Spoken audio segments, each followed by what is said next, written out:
Did you know that Alexander Graham Bell's greatest invention wasn't the telephone?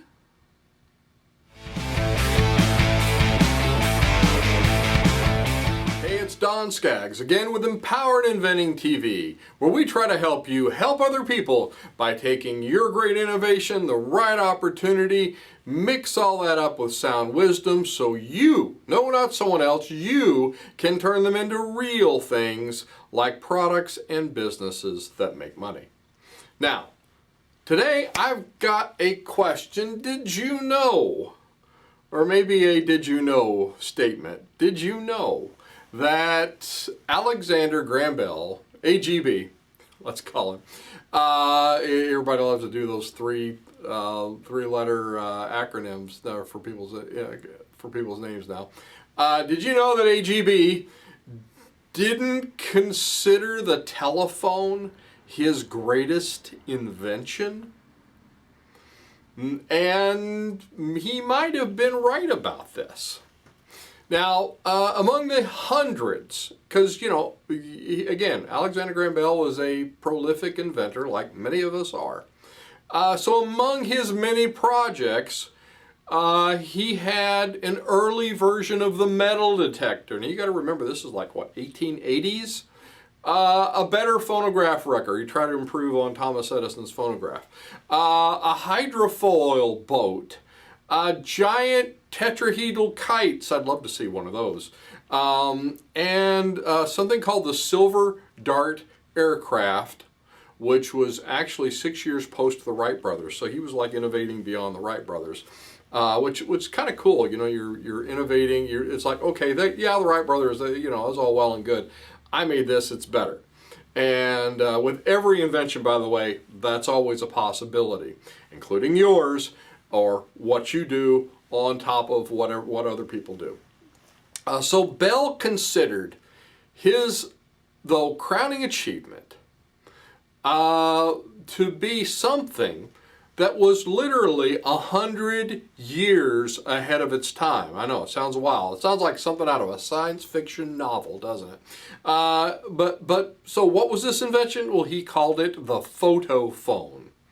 And so after learning, one day he was hearing about some research that was being done, and he learned that selenium changes electrical resistance with exposure to light. Something new, you know, again, 1880s. And he realized, though, then that human voice could be transmitted via beams of light. Now, again, 1880. You wouldn't imagine people were even thinking about stuff like that back then. Well, AGB was. So this was his invention. He called it the photophone. Yes, it was communication, or data, if you will, via light in 1880 by Alexander Graham Bell. Wild, right? And he even built a Frankentype with a mirror and a lens and a fine grating and a thin metal diaphragm. And then the speaker's voice vibrated the diaphragm and distorted the light and then transmitted that down the line to sound. So on February 19th, 1880, he did his first test. And on April 1st, he conducted was able to communicate over 79 meters down an alleyway. And he kept getting longer with this too, all during that year.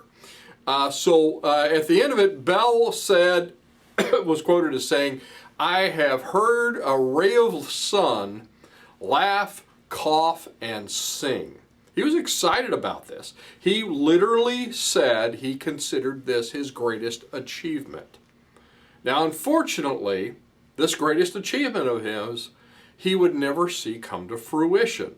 It was cool. It was, you know, people tried to do different things with it down the line, but it really didn't become anything until much, much later. So fast forward 100 years with the invention of two things. One was the invention of the laser, and the other one was ultra pure fiberglass fiber, or what we know now as fiber optic cable.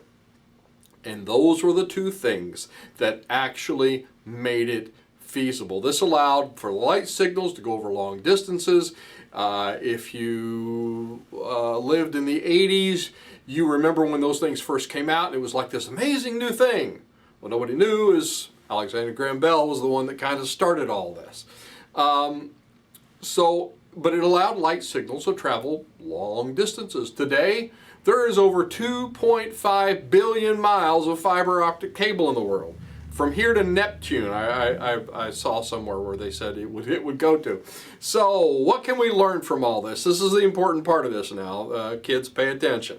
The Patent Office could be chocked full of inventions that were great ideas that flopped only because they were ideas before their time.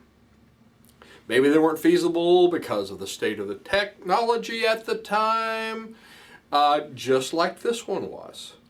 What else? What other photophones are sitting out there covered in dust and just old as dirt that, oh, well, if we took 21st century technology and applied it to this, though, ooh, now we've got something really cool. That's what happened with fiber optic cable. Changed the world. And so don't dismiss something just because it didn't work a long time ago. I guess that's one of my points. And another thing, maybe it's not feasible at the time, because of the tech. But applying that other, guess what? That becomes innovation for you. So be thinking of ways to upgrade and add new tech to make the unfeasible feasible, because they're out there. And I guess this is kind of an invitation for somebody to figure that out. Can you find an idea that was ahead of its time a long time ago, but it's yet undiscovered, it's yet found its potential? Let me know in the comments. And if you are looking for a great way to explore your innovation and turn it into reality, then you want to join us for our workshops at the Inventors Network Kentucky. kyinventors.org is our website. Sign up now, become a member, and you can join us for our closed NDA-protected workshops where you can talk about your idea and get input from inventors from all over. I'm Don Skaggs. This is Empowered Inventing TV. Like, subscribe, help us to build that tribe, and I will look to see you, yes I will, at the next meeting, workshop, online course, or on the next video.